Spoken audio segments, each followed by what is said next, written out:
ყველა მოღალატა ზვიად გამსახურდიას ასე უსინდისოდ, ასე უსირცხვილოდ და თავის საქმეებს აკეთებდნენ. ეს გიორგაძე რო არის თბილისის ზღვაზე რო რაღაცა კომპლექსს აშენებს.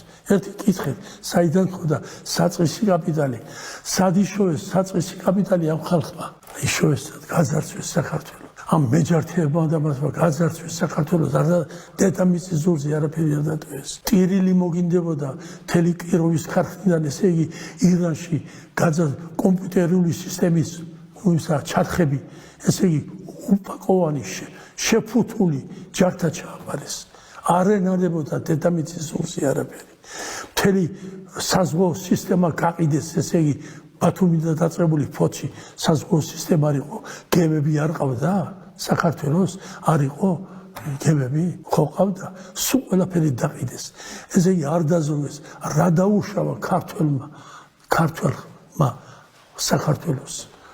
სულ ვეუბნებოდი ზვიად გამსახურდიას, რომ ჩვენ გვჭირდება 160 კაცი, თუ 160 კაცს ჩვენ ვერ მოვძებნით, მაშინ ეს ერი არ არის. ერი არ არის და მაშინ უნდა დავანებოთ ყველაფერს თავი. 100 კაცი პარლამენტში, დანარჩენი 60 კაცი პრეფექტია თუ გამგებელი და 10 მინისტრი. 160 კაცი პატრიოტი, რომელიც თავის სიცოცხლეს შეწირავს სამშობლოს, იმას თუ ვერ მოძებნი, რა ერი ხარ მაშინ? ერი ხარ მაშინ, არა ხარ ერი. სირცვილი არ არის. ვინ გაგიბედავს?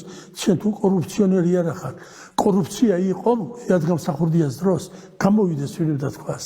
იმიტომ რომ ის იყო პატიოსანი. ვინმე მიცის, რომ იადგამსახურდია ჩისტკაში ჩავაბარეთ მისი კოსტუმი და იმით გასწრეს უსწრეს საბჭო. აბა მითხარი, პატიოსანი კაცი. როდესაც აგიოს ოროში ემიგრაციაში ვიყავი და ვიყავი ათონის მთაზე, მერმა მითხრა, როდესაც მარიამ ღვთისმშობელს დაჩოხილი შევედრე აპატიე ქართველ ერს, ამდენი სიგლახეთკო. ერთი თხოვნის უფლება მქონდა, იმან მითხრა, ნავრიატლები ქურსულად მითხრა, არა მგონია შეისვინო შენი ვედრება მარიამ ღვთისმშობელმა, იმდენი სიგლახე გაკეთებული. მივთხარი ეს სურათი, ზვიად გამსახურდიას სურათი მქონდა, მაშინ ჩააკარით მივთხარი ის ისტორიის იმაში, ვიცით ყველაფერიო, ყველა ინფორმაცია გვაქვს. ღვთისმიერი კაცი ღმერთმა გამოგიგზავნათ და როგორ მოეკეცით მას. პირგამშრალი ვიყავი, სულ ყურში მესმის, არა მგონია.